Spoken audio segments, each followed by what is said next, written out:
Notre ville elle est en train de vivre une mutation sans précédent. Elle va passer d'une ville industrielle à une ville créative, d'une ville de col bleu à une ville de col blanc. Elle le vit dans sa mutation de sa structure économique, avec le siège de Michelin. Elle le vit avec sa mutation urbaine, ces friches 250 hectares qui vont quitter les fonctions industrielles pour devenir autre chose.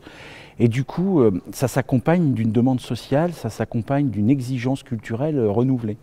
Et du coup, être capitale européenne de la culture, c'est peut-être montrer qu'il y a là un exemple de mutation des villes au XXIe siècle, de ces villes industrielles de l'Europe qui sont devenues et qui sont en train de devenir des grandes métropoles créatives.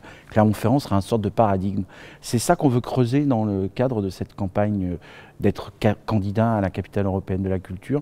C'est un message sur la transformation vers les villes intelligentes et les villes créatives.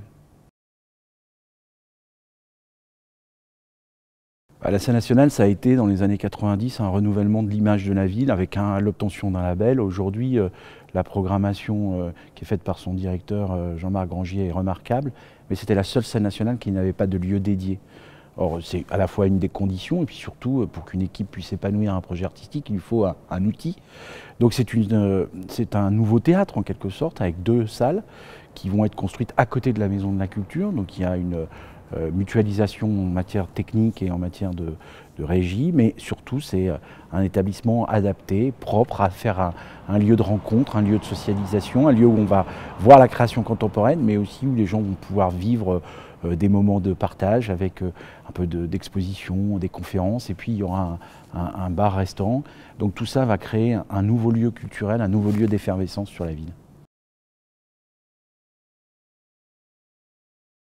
C'est-à-dire qu'en fait, on l'a dit, la culture c'est à la fois du développement, comment dirais-je, territorial, de l'attractivité, mais ma conviction aujourd'hui c'est que ça doit être aussi un enrichissement personnel.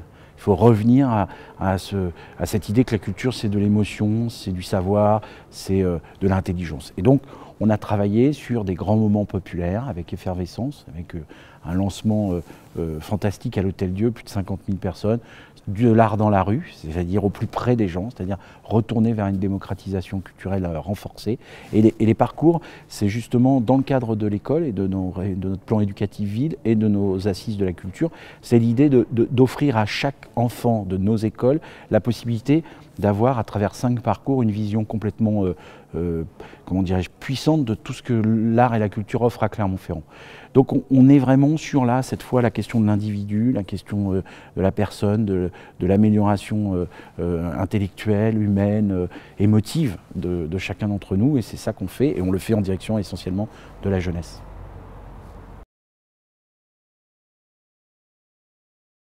Oui, l'Hôtel-Dieu, c'était une opportunité fantastique, un des bâtiments historiques les plus remarquables et qui a marqué la mémoire des gens, parce que tout le monde a eu la possibilité un jour d'aller à l'Hôtel-Dieu.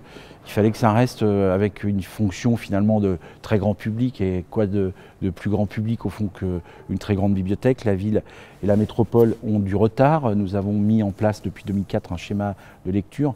Cette année, ça sera 4 bibliothèques qui seront construites. On a lancé des premières pierres, on a commencé à en inaugurer.